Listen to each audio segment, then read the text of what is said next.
नमस्कार, AB star news देख रहे हैं आप। मैं हूं आपके साथ विपुल पांडे। खबर औरैया से सामने आई है, जहां पर शहर के मोहल्ला तिलक नगर दक्षिणी जमाल शाह में शनिवार की सुबह विजिलेंस टीम एवं विद्युत अधिकारियों ने संयुक्त रूप से अभियान चलाकर विद्युत चोरी करने वालों के खिलाफ कार्रवाई शुरू कर दी है। बताते चले कि जनपद को निर्बाध रूप से विद्युत सप्लाई उपलब्ध कराने के उद्देश्य विभाग पूरी तरह से प्रतिबद्ध है। विभागीय अधिकारियों का कहना है कि यदि विद्युत चोरी रुक जाती है तो जनपद के लोगों को सुगमता से विद्युत आपूर्ति होती रहेगी।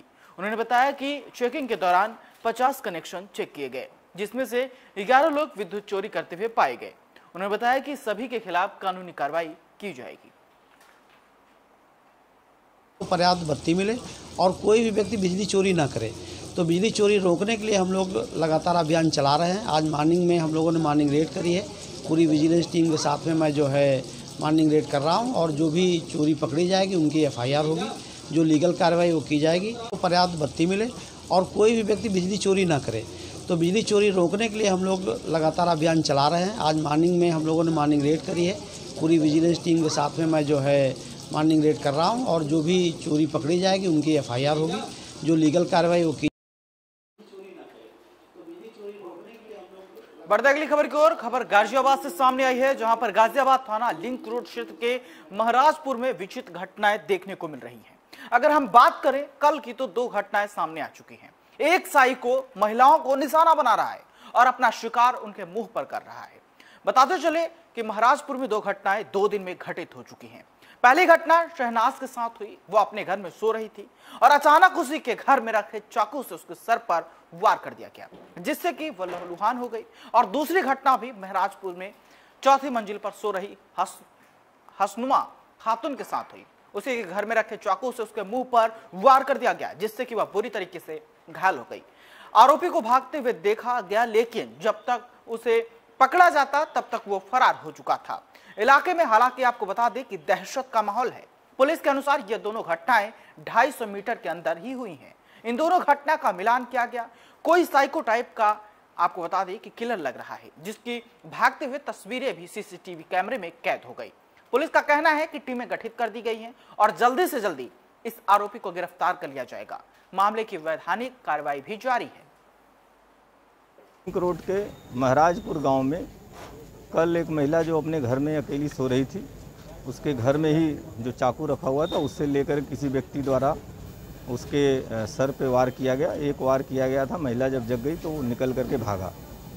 आज भी लगभग इसी तरह की घटना करीब 5:15 बजे के लगभग 4थी मंजिल पे महिला थी, अकेले घर में सो रही थी। ये रिक्शा चलाते हैं। क्या हुआ आपके घर में, क्या घटना हुई है? मुझे घर का कुछ पता नहीं, हमें बाद में पता लगा कि कोई बच्चे जाके बोला कि तुम्हारा बीवी के चाकू मार दिया है। मैं बस 2:30 बजे खाना खा के उसके बाद 3 बजे लेटी। 3:30 4 के बीच में मेरे आँख लग गई, मैं सो गई। मेरे बच्चे बाहर चले गए, मेरा गेट खुला हुआ था। वहाँ से चाकू उठा के मेरे सिर पे मारा। लिंक रोड के महाराजपुर गांव में कल एक महिला। खबर हमीरपुर से सामने आई है, जहां पर दबंगों को पुलिस का जरा सा भी खौफ नहीं है। जनपद में एक और मीडिया कर्मी के घर पर हमला हुआ है। जी हां, आपको बता दें कि AB star reporter Saddam Hussein के घर पर दबंगों ने बीती रात हमला बोल दिया। दबंग गाली गलौज करके पत्रकार व उसके परिजनों को जान से मारने की धमकी देते रहे।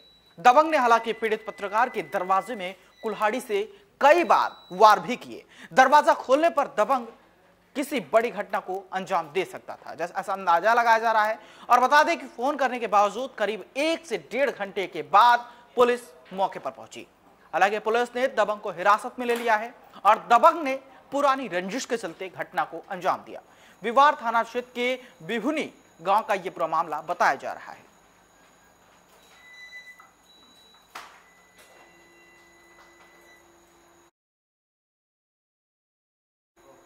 बढ़ते अगली खबर की ओर। फिरोजाबाद जिले में वायरल बुखार ने महामारी का रूप धारण कर लिया है। बच्चों की मौत ने जिला प्रशासन की ही नहीं बल्कि प्रदेश सरकार की भी नींदें उड़ा दी है। अभी तक करीब 80 बच्चों की मौतें हो चुकी हैं, परंतु सरकारी आंकड़ों में 52 हैं, तो जिला मेडिकल कॉलेज के हिसाब से सिर्फ 6 हैं। मेडिकल कॉलेज प्राचार्य संगीता अनेजा ने जानकारी देते हुए बताया कि हॉस्पिटल में कुल 383 मरीज हैं। और क्या कुछ कहा, आइए सुनते हैं। हमारे पास 300 बेड था, ये 300 बेड थे और हमने इसी ब्लॉक में 100 बेड बढ़ाए हैं और हमारी अभी सामने की बिल्डिंग है एक, उसमें हम आज से 100 बेड शुरू करने जा रहे हैं और कल तक 100 बेड और चालू हो जाएंगे, तो टोटल मिलाकर हमारे 600 बेड बच्चों के लिए हो जाएंगे। बढ़ते अगली खबर की ओर। बागपत में फ्रीडम रन कार्यक्रम में कोविड-19 की जमकर धज्जियां उड़ाई गई। जी हां, दौड़ के बाद भी कोरोना गाइडलाइन की इस तरीके से धज्जियां उड़ाई गई। धावकों और आयोजकों ने मास्क नहीं लगा रखा था। दरअसल लाखों रुपए खर्च कर गांव के बच्चे इस कार्यक्रम में शामिल हुए थे, लेकिन कार्यक्रम के दौरान अधिकांश बच्चे को, आपको बता दें कि प्रचार की टी शर्ट भी मुहैया नहीं कराई गई। कार्यक्रम में शामिल हुए बच्चे मायूस दिखाई दिए और अव्यवस्था भी दिखाई दी। मात्र औपचारिकता पूरी करने के लिए यह पूरा कार्यक्रम बताया जा रहा है कि किया गया था। दरअसल बागपत के कलेक्टर के लोक मंच पर यह कार्यक्रम फ्रीडम रन के कार्यक्रम का आयोजन किया गया था।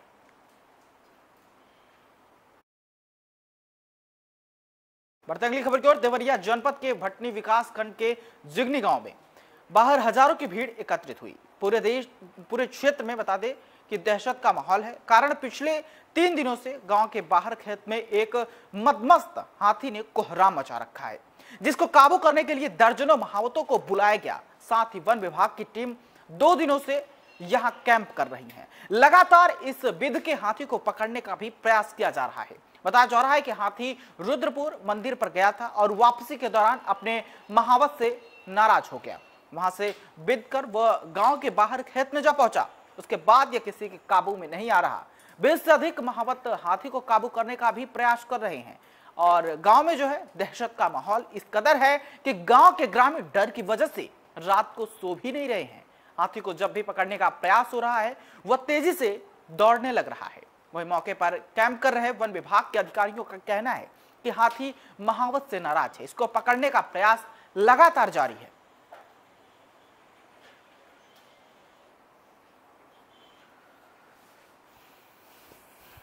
परसों शाम से ये महावत के द्वारा बताया जाएगा कि एकलामतर हम खोले हाथी को और धोए, और धोने के बाद हाथी हमारी एक बैग वहाँ से गर्म हो गई। गर्म होने के बाद सीधे आ गई है पुड़वा में। और परसों शाम से ही अगल बगल में दोनों तरफ गांव है, एक तरफ जिगना दीक्षित है, एक तरफ जिगनी है, और दोनों तरफ भय में तो है लोग। माजरे के एलिफेंट को महावत ने या तो कुछ दिया नहीं है, ये महावत से नाराज है। जैसे बहुत सी चीज़ होती है ना कि एक्चुअली ये बुद्धिमान होता है, तो बहुत सी चीज़ जैसे खाने के लिए इसको दी गई है, वो महावत ने इसको न दे करके अपने पास रख लिया, उससे ये नाराज़ है और महावत से ज़्यादा नाराज़ है ये। बस और कोई ना पागल है ना कुछ है। हालांकि हमने उच्चाधिकारियों को जो है ईमेल से रिपोर्ट कर दी है।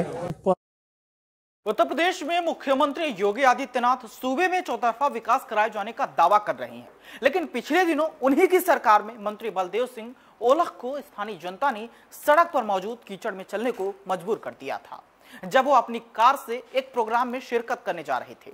इस प्रकरण के बाद यह मामला तूल पकड़ता चला गया, जिसका परिणाम यह हुआ कि जिलाधिकारी ने इसे नगर पालिका परिषद की लापरवाही माना और ईओ को 1 माह का वेतन काटे जाने का भी निर्देश दिया। जनपद रामपुर की बिलासपुर विधानसभा क्षेत्र से सरकार बलदेव सिंह औलख भाजपा के टिकट पर विधायक चुने गए थे, जिसके बाद उन्हें योगी कैबिनेट में जगह मिली और वो राज्य मंत्री बन गए। जिसके बाद उन्होंने अपनी विधानसभा क्षेत्र में बड़े पैमाने पर विकास कराए जाने के दावे भी पेश किए। हालांकि हाल ही में जब वह बिलासपुर सीएचसी में आयोजित एक कार्यक्रम में अपने काफिले के साथ जा रहे थे, तभी रास्ते में कुछ लोगों ने उन्हें रोक लिया और सड़क पर मौजूद कीचड़ में उन्हें चलने को आग्रह किया। मंत्री जी ने जनता की भावनाओं की कद्र करते हुए कीचड़ में होकर गुजरना ही बेहतर समझा, लेकिन उनकी यह टीस कार्यक्रम का मंच संभालते ही जुबान पर आ गई, जहां पर उन्होंने बंद अल्फाजों में नगर पालिका प्रशासन को खरी खोटी सुना डाली। वहीं इस कार्यक्रम में मौजूद जिलाधिकारी ने भी ईओ की जमकर क्लास लगाई। ये सारी घटना कैमरे में रिकॉर्ड हो गई और राज्य मंत्री के कीचड़ में चलने से लेकर हड़काने तक की सारी बातें मीडिया की सुर्खियां बन गई। अब इस मामले में जिलाधिकारी द्वारा एक्शन लिया गया, जिसके बाद ईओ नगर पालिका का 1 महीने का वेतन काटने के साथ ही उनकी देखरेख में कराए गए विकास कार्यों की जांच कराए जाने को लेकर टीम का भी गठन किया गया। बेसिकली जो सीएससी बिलासपुर है उसका जो लिंक रोड है वो खराब अवस्था में था। जब मैंने जनपद में ज्वाइन किया था सारे सीएससीज का भ्रमण किया था और बाकी सभी सीएससीज में सारे रोड बड़े अच्छे थे, बस केवल एक सीएससी और जिला अस्पताल का अंदर का जो रोड था वो खराब था। जिला अस्पताल का जो अंदर का रोड था पीडब्ल्यूडी से हमने उसको बनवा दिया था तभी, और जो सीएससी के लिए रोड जाता है बिलासपुर के लिए लिंक रोड, उसके लिए ईओ को निर्देशित किया गया था कि उसका डिटेल एस्टिमेट बना के हमसे स्वीकृति करा के उसको बना ले। मौखिक रूप से उनके द्वारा अवगत कराया गया, उनके वो बना लिया गया है। अगली खबर की ओर, रामपुर पुलिस ने मुठभेड़ के बाद एक युवक को गिरफ्तार किया।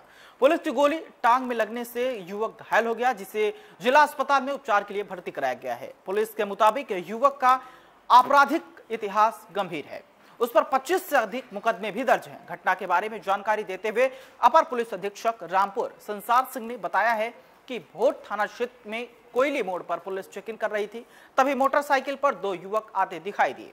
पुलिस ने रुकने का जब इशारा किया, लेकिन रुकने के बजाय उन्होंने पुलिस पर फायरिंग शुरू कर दी। पुलिस ने जवाबी फायरिंग की। थोड़ी दूर पर देखा गया तो एक बदमाश मोटरसाइकिल छोड़कर फरार हो गया था और दूसरा मोटरसाइकिल के पास घायल अवस्था में पड़ा हुआ था। उसके पैर में गोली लगी हुई थी और 12 बोर का तमंचा उसके पास भी बरामद हुआ और 2 जिंदा कारतूस भी पुलिस ने बरामद किया है। का इशारा किया, लेकिन रुकने के बजाय उन्होंने पुलिस पर फायरिंग शुरू कर दी। पुलिस ने जवाबी फायरिंग की। थोड़ी दूर पर देखा कि वो मोटरसाइकिल छोड़कर बदमाश एक भाग गया था, दूसरा मोटरसाइकिल के पास ही घायल अवस्था में पड़ा था। उसके पैर में गोली लगी हुई थी और 12 बोर का तमंचा उसके पास था। जहाँ तलाशी पर 2 कारतूस भी 12 बोर के उसकी। नोएडा के थाना फेज 3 पुलिस ने बाइक लुटेरे व वाहन चोर बदमाशों के बीच, बता दें कि फेज 3 क्षेत्र के अंतर्गत पुस्ता रोड बहलोलपुर पर मुठभेड़ में एक बदमाश अनीस घायल हो गया, जिसे आपको बताते चले कि गोली लगने से घायल बदमाश को पुलिस ने अस्पताल में भर्ती कराया। उसका साथी बदमाश अंधेरे का फायदा उठाकर फरार हो गया, जिसकी तलाश के लिए पुलिस लगातार छापेमारी कर रही है। आपको बता दें कि पकड़े गए बदमाश के कब्जे से एक तमंचा, 315 बोर और 2 जिंदा कारतूस भी पुलिस ने बरामद की है। थाना फेज 3 में पुलिस गड़ी चौकंडी के बाद चेकिंग कर रही थी। एक संदिग्ध मोटरसाइकिल जिस पर 2 लोग सवार थे वो आए। पुलिस ने उनको रोकने की कोशिश करी, पर ये लोग पड़तरा गोल चक्कर की तरफ भागे और वहाँ से नीचे पुस्ता की तरफ उतर गए। जब पुलिस ने उनका पीछा किया, उन्होंने पुलिस के ऊपर फायरिंग करी। जवाबी फायरिंग में इसमें अभी एक आदमी को गोली लगी है, जिसका नाम अनीस है। इसका जो साथी है वो यहाँ मौके से फरार हो गया है और इसको उपचार हेतु अभी अस्पताल भेज। उत्तर प्रदेश की पुलिस की कार्यशैली से अमूमन हर शख्स पूरी तरीके से वाकिफ है। जहां पर भी उत्तर प्रदेश पुलिस की बात आती है तो कार्यशैली का अंदाजा खुद ब खुद लग जाता है। ऐसे में एक बार फिर से यूपी के कानपुर देहात पुलिस का चर्चा का विषय बन गई है। जी हां, सूबे के मुखिया भले ही अपनी पुलिस के कसीदे पढ़ते नहीं थकते, लेकिन उसी पुलिस ने अपनी कार्यशैली पर और अजीब तस्वीर से एक बार फिर से खुद को चर्चा में लाकर रख दिया है। दरअसल मामला देवराहट थाने का है, जहां लड़ाई झगड़े के मामले में पकड़ कर लाए गए एक दलित युवक को पहले तो बड़ी ही बेरहमी से थाने में तैनात 2 दरोगा अनिल भदौरिया, दिवाकर पांडे ने जी भर के पीटा। पिटाई भी ऐसी कि लोगों की रूह कांप जाए। कहते हैं कि पुलिस जुर्म कबूल करवाने के लिए कोई भी कसर नहीं बरतती और उसके लिए उसका डंडा हमेशा ऊंचा रहता है। लेकिन पुलिस की बर्बरता इस कदर बढ़ी कि खुद थाने में मौजूद एक मुंशी से देखी न गई और पुलिस की इस मार के आगे इस मुंशी ने मोर्चा खोल दिया। मोर्चा भी किसी और के लिए नहीं, बल्कि अपने ही महकमे में तैनात 2 दरोगा अनिल सिंह व दिवाकर पांडे के खिलाफ। महकमे में आपको बता दें कि महकमे के खिलाफ मोर्चे खोले गए। इस मोर्चे में एक थाने के अंदर पुलिस के 2 फाड़ हो गए। ऐसा पहली बार सुनने में और देखने में आया है कि पुलिस की बर्बरता के खिलाफ खुद पुलिस महकमे के कर्मचारी ने ही आवाज बुलंद कर दी। देवराहट थाने में तैनात मुंशी रामकिशन इस समय बता दें कि अन्य पुलिसकर्मियों की आंख में किरकिरी बने हुए हैं। थाने के मुंशी ने दरोगा की दलित युवक की बर्बरता से की जा रही पिटाई का विरोध करना इतना भारी पड़ गया कि थाने में तैनात दोनों दरोगा ने युवक को मारना छोड़कर अपना सारा गुस्सा पिटाई का विरोध करने वाले थाने के मुंशी पर निकाल दिया। बात इस कदर बढ़ गई कि दरोगा जी ने गुस्से में आए और उन्होंने आनंद फानन में थाने के अंदर ही अपने साथी कर्मचारी के ऊपर सरकारी रिवॉल्वर तान दी और जान से मारने की धमकी देकर इस मामले से किनारे रहने की बात बोल दी। महकमे में तैनात सहयोगी दरोगा के इस हरकत से मुंशी राम किशन इतने आहत हो गए कि उन्होंने तत्काल प्रभाव से जनपद के उच्च अधिकारियों को प्रकरण की जानकारी दी। सत्य है, एक व्यक्ति को पकड़कर लाए थे थाने, जिसको थाने गेट पर ही बेरहमी से मारपीट करने लगे। मुझे जानकारी हुई, मैं तुरंत उसका विरोध करने लगे और जो भी कर्मचारी थे उन्होंने भी मना किया कि मत मारो। थाना देवराहट में तैनात 2 उप निरीक्षकों के द्वारा क्षेत्र भ्रमण के दौरान एक व्यक्ति को मारा पीटा गया, साथ ही उसको थाने पर लाकर भी मारा पीटा गया। टॉर्चर किया है थानेदार ने, जब टॉर्चर किया, जब यहाँ से निकल के 11 बजे फिर वहाँ पहुँचा जल्लापुर मोड़ में, वहाँ फिर उतारा है मुझे रोड में, फिर इन लातों घूसे उसे। सत्य है। बढ़ते अगली खबर की ओर। मथुरा थाना कोतवाली पुलिस को बड़ी सफलता हाथ लगी है। थाना कोतवाली क्षेत्र अंतर्गत स्टेट बैंक चौराहे के पास बुलियन व्यापारी के साथ हुई लूट की घटना के मुख्य आरोपी 1 लाख के इनामी बदमाश अरविंद व उसके 3 अन्य साथियों को पुलिस ने मुठभेड़ के बाद गिरफ्तार किया। बता दें कि 16 अगस्त 2021 को दिन दहाड़े बुलियन व्यापारी से 1 करोड़ 5 लाख रुपए लूटे गए थे, लूट किए गए थे, जिसके बाद पुलिस पहले ही इस लूट की घटना में शामिल 7 आरोपियों को गिरफ्तार कर चुकी है।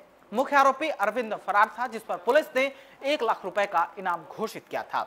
मुखबिर की सूचना पर थाना कोतवाली क्षेत्र के माल गोदाम रोड पर पुलिस ने मुठभेड़ के बाद अरविंद व उसके 3 साथियों को गिरफ्तार किया।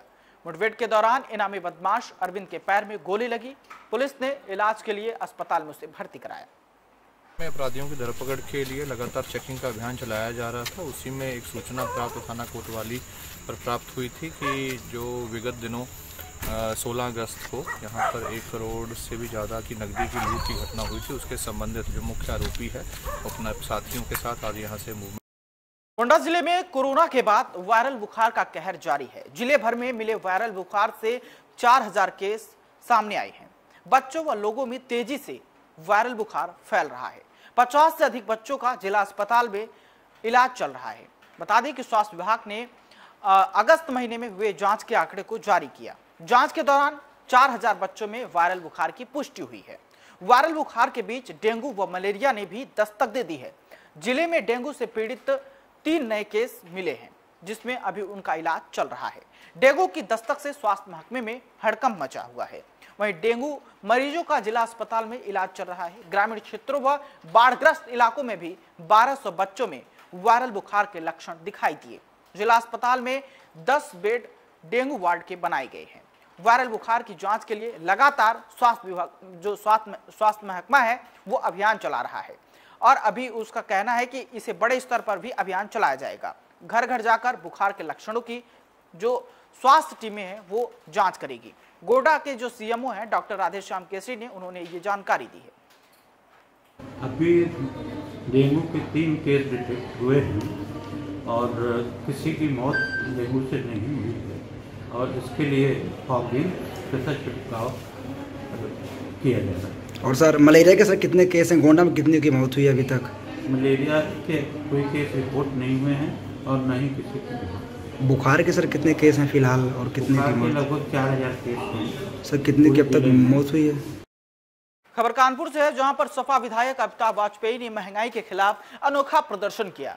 सिलेंडर पर दरअसल बता दें कि फूलमाला पहनाकर अंतिम दर्शन व श्रद्धांजलि सभा का उन्होंने आयोजन किया। दरअसल महीने में उन्होंने कहा कि 2 बार सिलेंडर के दाम बढ़ाए जाने का हम विरोध कर रहे हैं। विधायक ने कहा कि सरकार महंगाई कम नहीं कर सकती और जिम्मेदार इस्तीफा देकर घर बैठे हैं। समाजवादी योजना सभा के बैनर तले बता दें कि सरकार के खिलाफ विरोध प्रदर्शन किया गया। गैस के दाम पिछले 1 महीने में 2 बार सरकार ने बढ़ाए हैं। 50 रुपए तक दाम बढ़ा दिए गए हैं। नियम है सरकारी कंपनियों का कि महीने में 1 बार रेट रिवाइज किए जाएंगे, 2-2 बार रेट बढ़ाए जा रहे हैं। और ये वही लोग हैं जो जब सरकार में नहीं थे तो लगातार आंदोलन करते थे रसोई गैस के दाम बढ़ने पे, पेट्रोल डीजल के दाम बढ़ने पे, और लगातार रिकॉर्ड पे रिकॉर्ड कायम कर रहे हैं। पेट्रोल डीजल सैकड़ा छू रहा है, गैस सिलेंडर 900 के पार चला गया है, आम आदमी की पहुँच के बाहर हो गया है। हम लोग ये मान करके कि रसोई गैस का सिलेंडर आम आदमी नहीं देख सकता, इसलिए हमने रसोई गैस की श्रद्धांजलि एवं पुष्पांजलि का कार्यक्रम रखा है। कन्नौज में रसोई गैस के बड़े दामों के विरोध में सफाइयों का विरोध प्रदर्शन देखने को मिला है। कलेक्ट्रेट परिसर में निकली सिलेंडर की अंतिम यात्रा में बता दें कि महिलाओं ने चूल्हे पर खाना बनाया और सरकार के खिलाफ जमकर नारेबाजी की। कन्नौज कलेक्ट्रेट मैदान में जिस तरीके से बता दें कि प्रदर्शन उग्र हो गया था। जिलाध्यक्ष जी के नेतृत्व में उनके दिशा निर्देश पे महंगाई के खिलाफ प्रदर्शन है। आप देखें 2014 से गैस के दाम 55% बढ़ गए हैं, पेट्रोलियम पदार्थों के दाम 45% बढ़ गए हैं। कोरोना की मार से वैसे देश की जनता बेहाल थी। आगरा क्षेत्र में कुछ लोगों ने एक विक्षिप्त युवक के साथ अमानवीयता की हदें पार करते हुए उसे इतनी यातनाएं दी कि युवक पर बता दें कि दरअसल छेड़छाड़ का आरोप लगाकर लोगों ने उसके कपड़े फाड़कर अर्धनग्न अवस्था में हाथ पैर बांधकर मैदान में फेंक दिया। बीमारी के नाम पर पिता को प्यास से तड़पते बेटे को पानी तक पिलाने नहीं दिया। मौके पर आई पुलिस ने बस रुकवाकर उसे इलाज के लिए भिजवाया। पूरा मामला कैमरे में कैद हो गया। एटा से बता दें कि भरतपुर अपना घर इलाज के लिए जा रहे मानसिक विक्षिप्त अनिल के पिता चंद्रपाल ने बताया कि उनका 24 वर्षीय पुत्र अनिल बीते 8 से 10 वर्षों से मानसिक रूप से बीमार है। उसको पागलपन के दौरे पड़ते हैं।